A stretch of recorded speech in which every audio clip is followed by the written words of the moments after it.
Hey, I'm Becca with the Happy Ever Crafter, and in this tutorial I'm showing you such an easy trick to make a little wreath like this that you can use all over your holiday crafts and decorations. Before we start though, my holiday videos always start with a joke. What do you get when you cross a snowman and a vampire? Frostbite. Okay, no, don't leave though.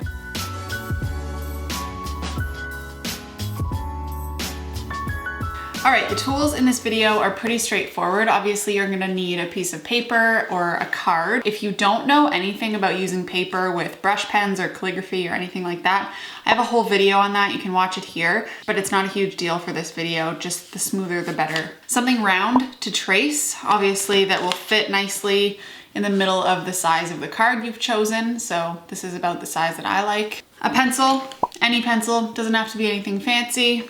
And then some green and red brush pens. Now I'm using Tombow. It can be any brush pens. It just has to be a flexible tipped pen, and you'll see why in a minute. And then I've got two different colors of green and a red. All right, step number one is to trace your round thing in pencil onto your card. So I'm gonna flatten out my card here, put my round thing in the middle, and then make a really light line in pencil. You can probably barely see that on the video, but it's just light enough that I can see it on here. All right, step number two is gonna be to use your green brush pens to create leaves. Now, if you've never used a brush pen to create the look of leaves before, I'm gonna show you really quickly how to do it before we jump onto the card. So basically all you're doing is you're using the pressure sensitivity of your brush pen to create the look of leaves. So all you're gonna do is start really light and then add pressure and then release your pressure. And it naturally makes the look of a leaf. So light, hard, light again. Now, if you really struggle with that, you could always draw the shape of a leaf, but then you don't have to use a brush pen. You can use any pen you want, and it's actually gonna take you a lot longer to do that. So again, light, hard, light.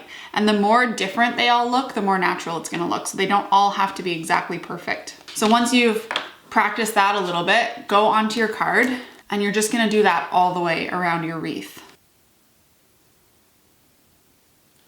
So add one on one side and one on the other.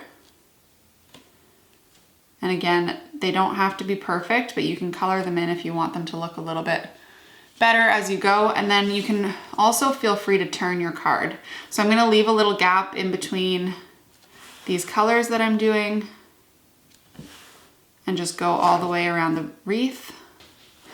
You'll also want to experiment with the way that you turn your card as you go. Sometimes it's easier to do this pressure sensitivity thing on a certain angle, depending on the way you like to hold your hand and hold your pen. You might find having it turned more to the left or more to the right makes it a little easier. All right, once you're done with the first color, you're gonna switch to your second color. Now, if you only have one color, you could just make that fuller with the same color. I just like to leave a little bit of white space in between the colors. So if you are only using one color, just do them a little bit more condensed, but still leave a little bit of room in between the leaves. So now I'm gonna take my slightly lighter green and I'm gonna do the exact same thing in between and fill this up a little more. And it's not a big deal if your colors overlap a little bit. Again, the more different all of your leaves look, the more natural this is going to look too. There we go. So I've got both of my colors of green pen creating my leaf outline. Now, if you had a really dark pencil line, now would be the time to go in and erase it. You can barely see mine, so I'm not even gonna bother with an eraser. But the last step that we're gonna do is to use your red, and you're gonna draw in some little berries. So for this step, you're just gonna add some little tiny red dots here and there. And one tip that I will say is that things like this tend to look better in uneven numbers. So putting either groups of 3 or 1 as you go around. You could do 2s if you wanted. I just find they don't look quite as nice for some reason. And just making these random, kind of spotting where you have bigger gaps of white that you can fill out. And there you have it, the simplest little holiday wreath that you can reuse over and over and over again on your holiday cards. Now, the last step that I would do is I would take a small black brush pen or a pointed pen and I would write something cute in the middle of the wreath, but that's totally up to you. And just as a bonus, I want to show you really quickly how you could do the exact same thing on black paper. So here I have a green and a red metallic brush pen. These are Karin Deco brushes. I'm just gonna trace my circle. And with these colors, I only happen to have one green metallic brush pen, so I'm just gonna do this with one color and show you how it looks with one. So same steps, go around the whole circle with your brush pen. And this time I'm leaving slightly less room in between my leaves because I only have one color. Again, really, really simple. And now I'm just gonna add some little berries with my red color. In this one, I'm gonna add a couple more berries than I did in the other because this one's got less green colors.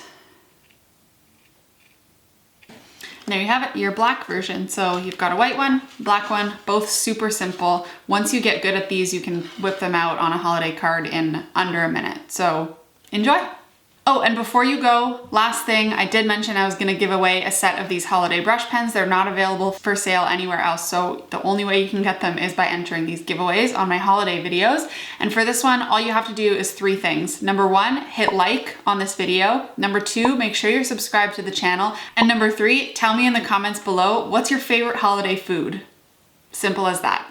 I'll do a random draw for the winner of this giveaway exactly 1 week after this video comes out, and I'll notify the winner. I hope you liked this video, and if you want more holiday crafts, I have a whole playlist of them, so check out this video next, and I'll see you over there.